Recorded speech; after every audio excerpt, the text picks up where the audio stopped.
Good evening, everyone. I'm Smriti Sinha here, and welcome back to our channel Science Zone. Today, you follow, tomorrow we lead. And if you are new to this channel, please hit the subscribe button given below. And don't forget to press the bell icon. और यदि आपने हमारे पहले के कोई भी videos miss किए हैं तो ऊपर दिए आई बटन पे क्लिक करके आप हमारे पहले वाले वीडियोस देख सकते हो। आपको हमारा टेलीग्राम ग्रुप मेंबर बनना है तो नीचे एक लिंक दिया है डिस्क्रिप्शन में, उस पर क्लिक करके आप हमारे टेलीग्राम ग्रुप के मेंबर बन सकते हो। टेलीग्राम पे आपको नोट्स और कुछ जो एमसीक्यूज है उनके पीडीएफ, लेटेस्ट न्यूज, ये सब मिल जाएगा। आज जो हम पढ़ने वाले हैं वो टॉपिक है एमएचटी सीईटी, आईआईटी जेई और नीट के लिए, वो है बायोमोलिक्यूल्स। और इसका आज हम जो पार्ट देखने वाले हैं वो है पार्ट 3। तो आज हम देख रहे हैं बायोमोलिक्यूल्स का पार्ट 3 वाला वीडियो, ठीक है। और यदि आपने पहले वाले कोई भी वीडियो मिस किया है एमएससीईटी, आईआईटी जेई और नीट वाले सेक्शन से, तो ऊपर दिए आई बटन पे क्लिक करके आप हमारे पहले वाले वीडियो देख सकते हो इन सेक्शन में से, ठीक है। आज ये वीडियो प्रीमियर है तो ये वीडियो रिकॉर्डेड है, बट मैं आपके साथ लाइव बनी हुई हूँ नीचे लाइव चैट में। आपको किसी भी तरह का डाउट है तो आप चैट बॉक्स में, लाइव चैट में, कमेंट बॉक्स में या फिर मेरे मेल पे पूछ सकते हो, मैं आपको आंसर दूंगी। तो चलिए शुरू करते हैं आज के पहले क्वेश्चन के साथ। A biological catalyst is essentially, biological catalyst mainly क्या होता है? तो बायोलॉजिकल कैटलिस्ट जो बायोलॉजिकल रिएक्शंस को एक्टिवेट करता है या बायोलॉजिकल रिएक्शन को फास्ट करता है, वो जनरली एंजाइम होता है।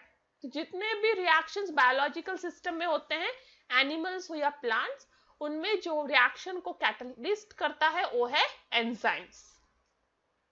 Next, the inhibitor for an enzyme is अ, तो कौन सा इनहिबिटर है जो एंजाइम के लिए है? इनहिबिटर मतलब जो एंजाइम के एक्टिविटी को स्टॉप करता है। इनमें से कौन है जो एंजाइम के एक्टिविटी को स्टॉप करने के लिए हेल्प करता है? That is metal ion. So the inhibitor for enzyme is a metal ion. Next, enzymes are, तो एंजाइम्स मेनली क्या होते हैं? तो एंजाइम्स आर मेनली प्रोटीन्स, याद रखें एंजाइम्स आर मेनली प्रोटीन्स, और वो बने होते हैं कॉम्प्लेक्स नाइट्रोजिनस सब्सटेंसेस से जो प्रोड्यूस होते हैं लिविंग सेल में। तो एंजाइम्स जनरली प्रोटीन्स हैं जो बने हैं कॉम्प्लेक्स नाइट्रोजिनस सब्सटेंसेस से जो प्रोड्यूस हुए हैं लिविंग सेल में। तो आंसर है option B. Next, which of the following enzymes hydrolysis triglycerides to fatty acids and glycerols? तो ऐसा कौन सा एंजाइम है जो ट्राइग्लिसराइड को ब्रेक कर देता है फैटी एसिड और ग्लिसरॉल में? तो कौन सा ऐसा एंजाइम है जो ट्राइग्लिसराइड को चेंज कर रहा है फैटी एसिड और ग्लिसरॉल में? तो याद रखिए वो है लाइपेज। तो लाइपेज एक एंजाइम है जो आपके ग्लिसरॉल्डिहाइड को, ट्राइग्लिसराइड को कन्वर्ट करता है फैटी एसिड एंड ग्लिसरॉल में। Next, the enzyme pepsin hydrolysis, तो एंजाइम पेप्सिन का रोल क्या है? तो याद रखें एंजाइम पेप्सिन पी से स्टार्ट हो रहा है, तो याद रखें एंजाइम पेप्सिन आपके प्रोटीन को कन्वर्ट करता है अमाइनो एसिड में। तो याद रखें pepsin that is peptide bond breaking के लिए यूज होता है। तो ये इसकी वजह से इसके नाम पेप्सिन है क्योंकि ये पेप्टाइड बॉन्ड ब्रेक करता है जो प्रेजेंट है प्रोटीन्स में, इसलिए पेप्सिन आपके प्रोटीन को ब्रेक करके कन्वर्ट करता है अमाइनो एसिड में। तो यहाँ आंसर है option A. Next, enzymes are, तो एंजाइम्स बेसिकली क्या है? तो मैंने आपको थोड़ी देर पहले ही बताया था, enzymes are proteins. Very good. So enzymes are proteins. Next, the function of enzyme in living system is to, तो क्या है function of enzyme living system में? तो लिविंग सिस्टम में एंजाइम क्यों प्रेजेंट है? तो एंजाइम बेसिकली लिविंग सिस्टम में बायोलॉजिकल रिएक्शंस को कैटलाइज करता है। बायोलॉजिकल रिएक्शंस को एंजाइम क्या करता है? कैटलाइज। और इसलिए एंजाइम का एक्टिविटी है लिविंग सिस्टम में टू कैटलाइज बायोलॉजिकल रिएक्शंस और बायोकेमिकल रिएक्शंस। बायोकेमिकल क्यों? क्योंकि वो बायोलॉजी में हो रहा है और वो केमिकल रिएक्शन है, इसलिए biochemical reactions, that is option C. Next, the enzyme galactase present in liver is responsible for the conversion of। तो जो एंजाइम गैलेक्टेज है ये लीवर में प्रेजेंट होता है और वो क्या करता है? वो करता है गैलेक्टोज टू ग्लूकोज। तो स्टोर्ड जो गैलेक्टोज है लीवर में उसको कन्वर्ट करता है ग्लूकोज में, इसलिए इसका नाम है गैलेक्टेज। तो याद रखें गैलेक्टेज क्यों नाम है? क्योंकि वो गैलेक्टोज को ग्लूकोज में कन्वर्ट कर रहा है। तो जब भी बॉडी को एनर्जी की जरूरत पड़ती है तो गैलेक्टोज जो है वो स्टोर्ड फॉर्म ऑफ ग्लूकोज है जिसको गैलेक्टेज आके कन्वर्ट कर देता है ग्लूकोज में। Next, the enzyme nitrogenous which is responsible for fixation of nitrogen contain metal ion। तो नाइट्रोजन जो है फिक्सेशन एक प्रोसेस है जो प्लांट्स कैरी करते हैं। एक्चुअली उनको न्यूट्रिशन चाहिए प्लांट को, और नाइट्रोजन गैस है ना डायरेक्टली एटमॉस्फेयर से एब्जॉर्ब नहीं कर सकते, तो वो सॉइल से लेते हैं। सॉइल में कुछ बैक्टीरियाज हैं जो नाइट्रोजन को एटमॉस्फेयर से फिक्स करके सॉइल में रखते हैं और सॉइल थ्रू ये नाइट्रोजन प्लांट में जाता है। तो ये एंजाइम जो है नाइट्रोजिनेज ये बैक्टीरिया में प्रेजेंट होता है जो एटमॉस्फेरिक नाइट्रोजन को सॉइल में कैच करता है। तो नाइट्रोजन फिक्सेशन में नाइट्रोजिनेस एंजाइम का बहुत इंपॉर्टेंट रोल है। यदि ये एंजाइम ना रहे तो बैक्टीरिया नाइट्रोजन को कैप्चर नहीं कर पाएगा, जो प्लांट तक नहीं जाएगा, और प्लांट में नहीं गया तो एनिमल्स में भी नहीं आएगा। इसलिए सिर्फ यही एक तरीका है नाइट्रोजन फिक्सेशन जिससे बायोलॉजिकल साइकिल में नाइट्रोजन आता है। तो एंजाइम नाइट्रोजिनेस में इनमें से कौन सा मेटल प्रेजेंट है? वो है Fe। आयन मेटल प्रेजेंट होता है नाइट्रोजिनेस में जो रिस्पॉन्सिबल है फिक्सेशन ऑफ नाइट्रोजन में। Next, insulin is secreted by. Insulin एक हार्मोन है जो बॉडी में ब्लड लेवल शुगर जो है वो मेंटेन रखता है, और वो कौन सिक्रेट करता है? वो सिक्रेट करता है good, that is option C, pancreas. तो पैनक्रियाज सिक्रेट करता है insulin. Next, the main function of triglyceride is. तो ट्राइग्लिसराइड का सबसे मेन फंक्शन क्या है? तो ट्राइग्लिसराइड एक्चुअली एनर्जी को स्टोर करता है और जब जरूरत पड़े तब वो ब्रेक होके एनर्जी रिलीज करता है। तो ट्राइग्लिसराइड का मेन फंक्शन है to store energy. Next, hormones are. तो हार्मोन्स मेनली क्या हैं? तो हार्मोन्स एक्चुअली बॉडी के एक पार्ट से दूसरे पार्ट तक मैसेज कैरी करते हैं कि अब बॉडी के किस पार्ट को इंसुलिन सिक्रेट करना है, पैनक्रिया को इंसुलिन सिक्रेट करना है, ये कौन बताएगा? हार्मोन्स। ठीक है, तो हार्मोन्स बेसिकली क्या है? वो केमिकल मैसेंजर्स हैं जो बॉडी के कुछ पार्ट्स को एक्टिवेट करते हैं एक कोई फंक्शन कैरी करने के लिए। तो आंसर है option A, hormones are chemical messengers. Next, in metabolic process the maximum energy is given by. तो मेटाबॉलिक प्रोसेस में सबसे ज्यादा एनर्जी कौन देता है? तो मेटाबॉलिक प्रोसेस में याद रखें सबसे ज्यादा एनर्जी रिलीज करता है जो है फैट्स। ठीक है, तो मेटाबॉलिक प्रोसेस में सबसे ज्यादा एनर्जी रिलीज करता है फैट्स। मेटाबॉलिक प्रोसेस मतलब वो प्रोसेस जो बॉडी में कैरी हो रहा है, ठीक है, उस फॉर्म में सबसे ज्यादा एनर्जी रिलीज करेगा फैट्स, और प्रोटीन्स और विटामिन सबसे कम एनर्जी रिलीज करते हैं। Next, cholesterol is. तो कोलेस्ट्रॉल क्या है?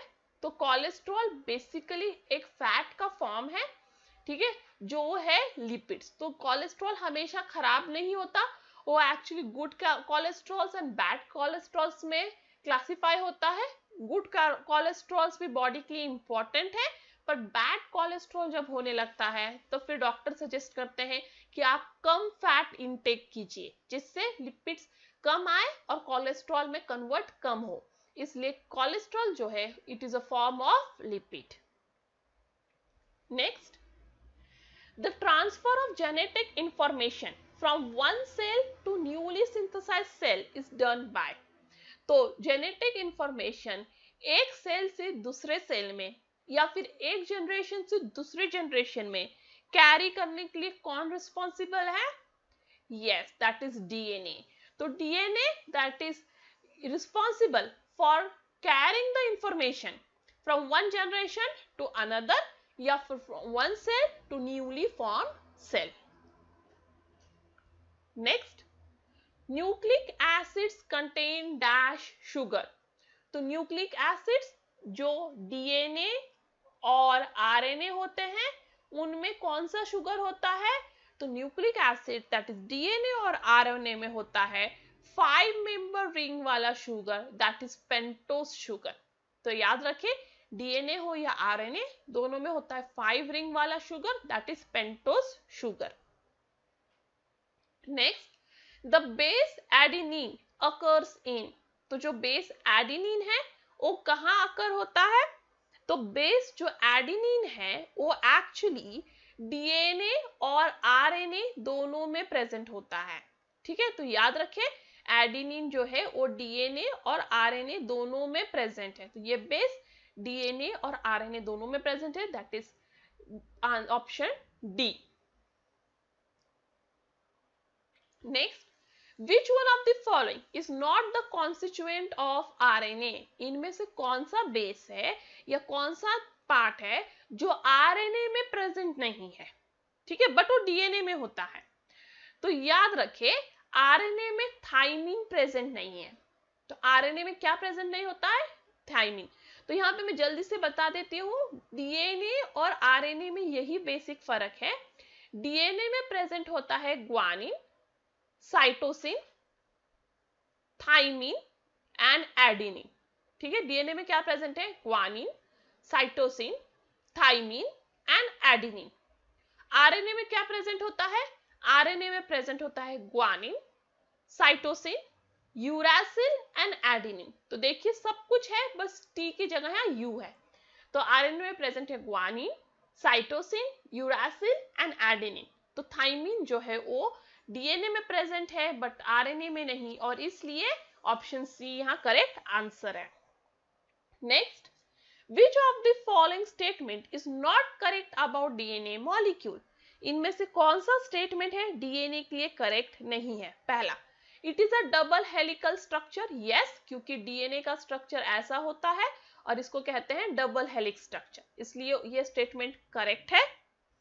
Next, it serves as hereditary material. Correct, वो हेरिडेटरी मटेरियल है क्योंकि वो इंफॉर्मेशन एक जनरेशन से दूसरे जनरेशन तक कैरी करता है, एक सेल से दूसरे सेल तक लेके जाता है, इसलिए ये हेरिडेटरी मटेरियल है।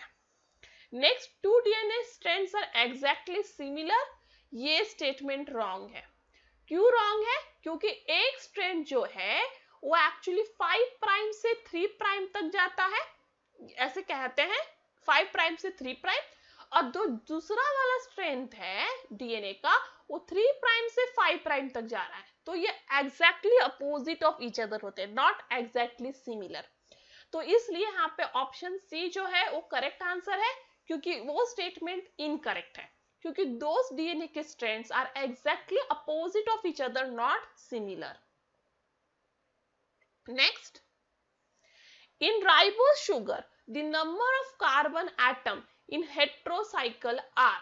तो राइबोस शुगर में कितने number of carbon atom present है? तो हेट्रोसाइकल मतलब क्या होता है? हेट्रोसाइकल मतलब एक ऐसा साइकिल या रिंग जिसमें कार्बन के अलावा दूसरे एटम्स जैसे कि ऑक्सीजन, नाइट्रोजन, सल्फर, फास्फोरस कुछ भी प्रेजेंट हो कार्बन के अलावा, उसे कहते हैं हेट्रोसाइकल।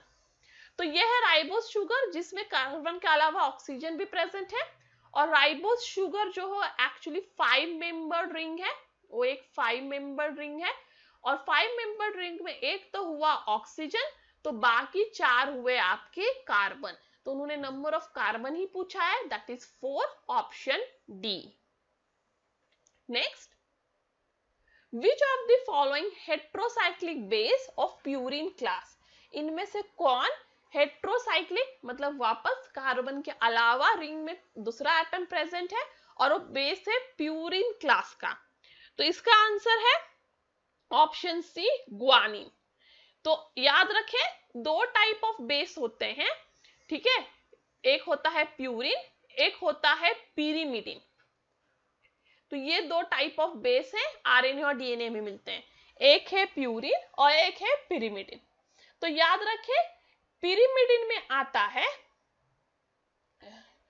विच of the flowing heterocyclic basis in purine. तो प्यूरिन में क्या आता है, प्यूरिन में आता है ग्वानिन और एडिनिन, ये आता है प्यूरिन में, ग्वानिन एंड एडिनिन आता है प्यूरिन में। पिरिमिडिन में आता है यूरासिल जो आरएनए में होता है, थाइमिन जो डीएनए में होता है, और साइटोसिन जो दोनों में होता है। तो प्यूरिन में है ग्वानिन एंड एडिनिन, पिरिमिडिन में है uracil and thymine and cytosine. तो याद रखिए क्लासिफिकेशन। तो ये दोनों डीएनए में पाए जाते हैं, purine and pyrimidine, and RNA में, ठीक है। इसमें से सिर्फ याद रखिए यूरासिल सिर्फ आरएनए में होता है और थाइमिन सिर्फ डीएनए में, बाकी तीनों दोनों में होते हैं। Next, the base present in RNA but not in DNA. तो just now we have seen ये जो यूरासिल है वो आरएनए में है बट डीएनए में नहीं, इसलिए आंसर है option A, uracil. Next, the sugar present in DNA is. तो शुगर जो डीएनए में प्रेजेंट है वो है डीऑक्सीराइबोस, इसलिए इसका नाम डीएनए है क्योंकि इसका फुल फॉर्म ही है डीऑक्सीराइबोस न्यूक्लिक एसिड, ठीक है। तो डीएनए का फुल फॉर्म ही होता है डीऑक्सीराइबोस न्यूक्लिक एसिड, और इसलिए इसमें कौन सा शुगर प्रेजेंट होता है, डीऑक्सीराइबोस। नेक्स्ट, डीएनए मीन्स, तो अभी अभी मैंने बताया DNA means deoxyribo nucleic acid, इसलिए डीएनए, दैट इज ऑप्शन ए।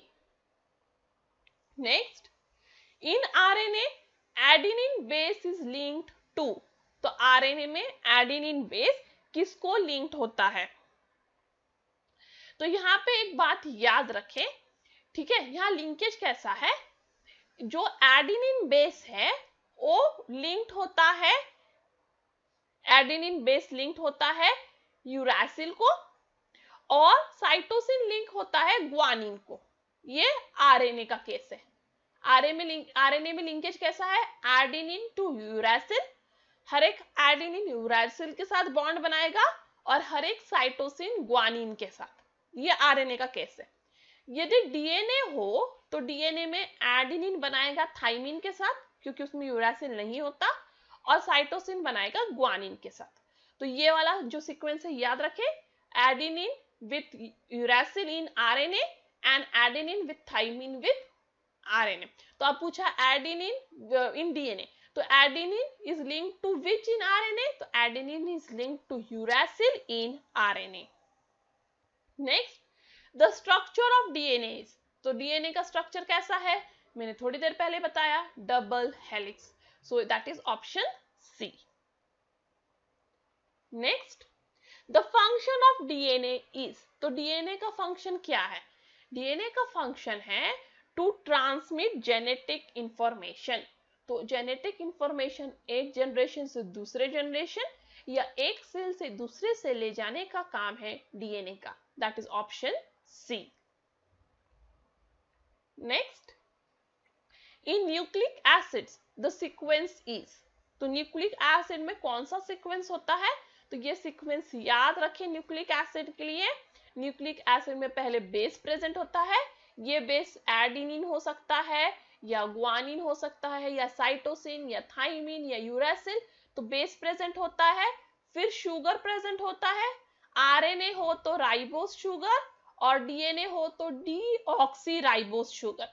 तो शुगर प्रेजेंट होता है, और फिर होता है फॉस्फेट ग्रुप। तो ये न्यूक्लिक एसिड का सीक्वेंस है। तो nucleic acid that is RNA या डीएनए में क्या सीक्वेंस है? पहले होता है base, it can be anything, adenine, guanine, cytosine, thymine, uracil, फिर शुगर, आरएनए हो तो राइबोस, डीएनए हो तो डीऑक्सीराइबोस और फाइनली प्रेजेंट होता है फॉस्फेट। तो यहाँ पे जो आंसर है वो है option C. Next, which one of the following compound contains nitrogen? इनमें से कौन सा कंपाउंड है जिसमें नाइट्रोजन प्रेजेंट होता है?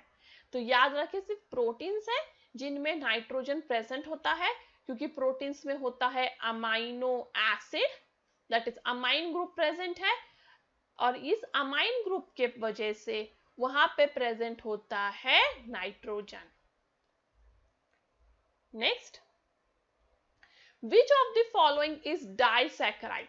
इनमें से कौन डाइसैकेराइड है? तो आंसर है लैक्टोज। तो lactose is the example of disaccharide. Starch polysaccharide है और ये दोनों मोनोसैकेराइड है, तो लैक्टोज है disaccharide. Next, protein and burette reagent after mixing gives. तो ये सीईटी 2001 में पूछा था। प्रोटीन और ब्यूरेट रिएजेंट को यदि आप साथ में मिक्स करो तो देगा रेड वायलेट कलर। तो ये बात याद रखना होगा, ये लर्न करने का पार्ट है कि वो देगा red violet colour. Next, The following carbohydrate is said to be a trisaccharide. इनमें से कौन सा कार्बोहाइड्रेट है जिसे हम ट्राइसैकेराइड कहेंगे?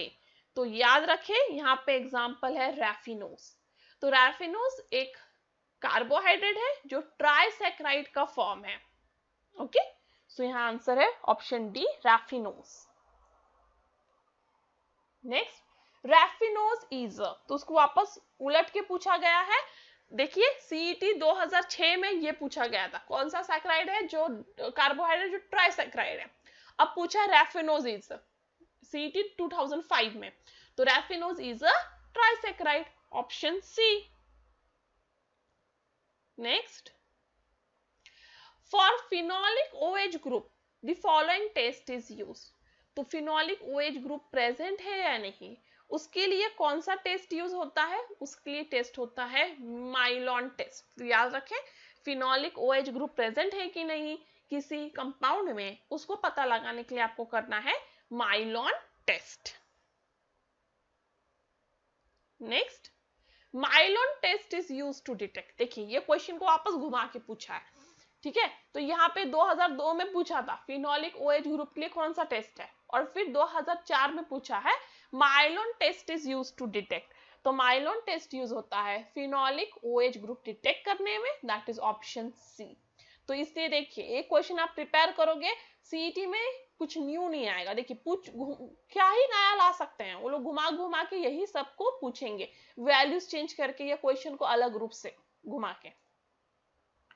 Next, why is chalk powder added after complete hydrolysis of starch? तो स्टार्च जब आप हाइड्रोलिसिस करते हो, स्टार्च को ब्रेक करते हो मोनोमरिक यूनिट ऑफ ग्लूकोज में, तब उसमें चॉक पाउडर ऐड किया जाता है। तो वो क्यों ऐड किया जाता है? तो एक्चुअली वो H2SO4 को न्यूट्रलाइज करने के लिए ऐड किया जाता है, ठीक है। तो चॉक पाउडर क्यों यूज किया जाता है? To neutralise H2SO4। तो ये सीईटी 2001 में पूछा था।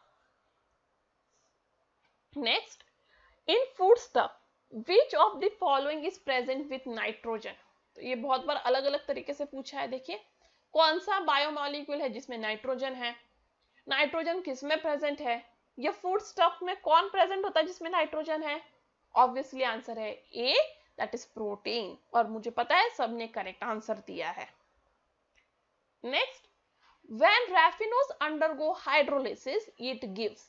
तो अभी हमने देख लिया है कितने बार रैफिनोज इज एग्जांपल ऑफ ट्राइसैकेराइड, और ट्राइसैकेराइड हाइड्रोलिसिस के बाद 3 मोनोमर यूनिट देगा, करेक्ट, क्योंकि ट्राइसैकेराइड है इसलिए जब वो हाइड्रोलिसिस होगा तो 3 मोनोमर यूनिट देगा। तो रैफिनोज बना होता है एक ग्लूकोज, एक फ्रुक्टोज और एक गैलेक्टोज से, इसलिए रैफिनोज जब हाइड्रोलाइज होगा वो देगा एक ग्लूकोज, एक फ्रुक्टोज और एक galactose, that is option C. Next, which of the following test is use to detect protein? इनमें से कौन सा टेस्ट यूज किया जाता है प्रोटीन का प्रेजेंस डिटेक्ट करने के लिए? तो यूज किया जाता है मर्क्यूरी नाइट्रेट्स इन नाइट्रिक एसिड। तो प्रोटीन प्रेजेंट है कि नहीं वो देखने के लिए मर्क्यूरी नाइट्रेट इन नाइट्रिक एसिड ये टेस्ट यूज होता है। Next, the carbohydrate present in cow milk is, तो मिल्क हो या काउ मिल्क हो तो कौन सा कार्बोहाइड्रेट या शुगर प्रेजेंट है? ये क्वेश्चन भी हमने पिछले 2 वीडियो में सॉल्व किया है, दैट इज लैक्टोज। तो लैक्टोज एक शुगर है जो काउ मिल्क हो या नॉर्मल मिल्क हो उसमें, मतलब कोई भी मिल्क में लैक्टोज ही प्रेजेंट होता है, that is the only sugar present in milk. And that's all for today. Thank you. If you have any doubt, any comment, any suggestion, you are free to do that on askyourdoubts04@gmail.com या फिर नीचे दिए comment box में। आपको मेरा video अच्छा लगा हो तो इसे लाइक कीजिए, ज्यादा से ज्यादा शेयर कीजिए और सब्सक्राइब कीजिए। मेरे साथ यहाँ लाइव बने रहने के लिए बहुत बहुत थैंक यू। कल के लिए जो पीडीएफ रहेगा एमसीक्यू का वो मैं जल्द से जल्द टेलीग्राम और यूट्यूब पे दोनों पे अपलोड करने की कोशिश करूंगी। और इसके बाद जो चैप्टर शुरू होने वाला है, कल हम लोग बायोमॉलिक्यूल के साथ कंप्लीट हो जाएंगे और इसके बाद जो चैप्टर शुरू होगा वो है solutions, topic number 2। Okay, and that's all for today. Thank you, stay tuned.